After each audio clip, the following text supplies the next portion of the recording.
Erie Almshouse. What was the Almshouse, and what secrets does it hold? Let's find out, tonight on Project Algerine.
In 1832, while negotiating the details for the Erie Canal extension, a stipulation in the law required that Erie County set aside 100 acres of land to erect an almshouse.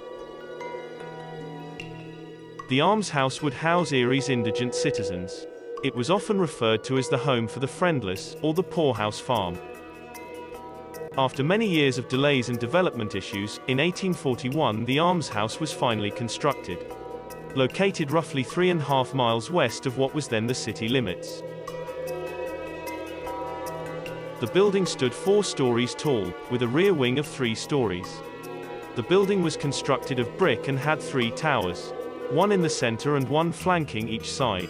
The men's and women's residences were separated on each side, and used the top 3 floors.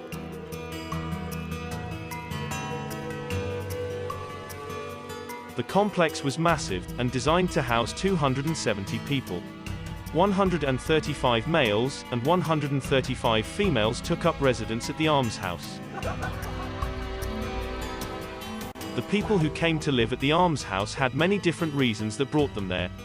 Some were just penniless, aging, and poor, while many others had medical or psychiatric issues that may have brought them to the almshouse. All the residents' food was grown on site, grown by the residents themselves. The poorhouse farm, as it was known, was surprisingly efficient. Water was supplied to the almshouse by a pond on the northern end of the property. This pond sat directly next to the Erie Canal extension, which too passed behind the property. It's this pond which may hold a true piece of Erie history to this day. Our researchers discovered that when the Erie Canal extension was abandoned in 1871, the canal lock that sat adjacent to the pond was disassembled, and by 1891 the blocks had been sunk deep into that pond. Most likely those blocks that made up the canal lock are still there today, just waiting to be recovered. Today, the pond has mostly dried up, but it's still there after all these years. But that's not the only secret still hiding on the property. Back inside the almshouse, the first floor was reserved for smoking and seating. Many card games were played by the residents. A small medical facility was set up on the 3rd floor. Many of the residents had no next of kin. With no one to retrieve the body, they were buried around the property for several decades. The practice of burying their dead around the almshouse went on until December 2, 1920, when a 72-year-old man became the 690th person to be laid to rest here at the property surrounding the almshouse.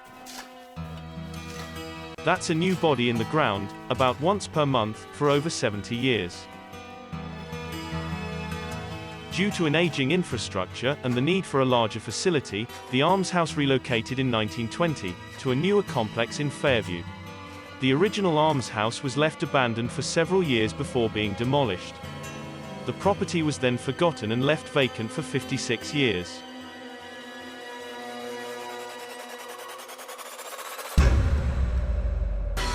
In 1976, the property was sold to a developer and slated to become an industrial park. A local newspaper journalist, covering the story, discovered an old map, with the abandoned makeshift cemetery marked on it. It was this story in the newspaper that got the authorities involved. The county would be responsible for relocating the bodies, and initially believed that they were only dealing with about 200. As the relocation efforts were underway, it was soon discovered that the number of bodies were much higher than initially thought.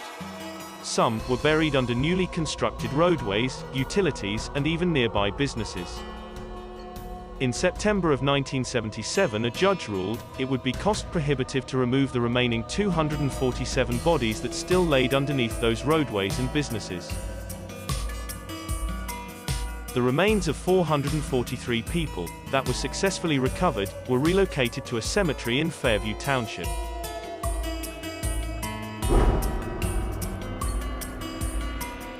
The industrial site that sits on the original Almshouse property has been abandoned for several years. However, it was recently purchased by Amazon, and is slated to become a future distribution center.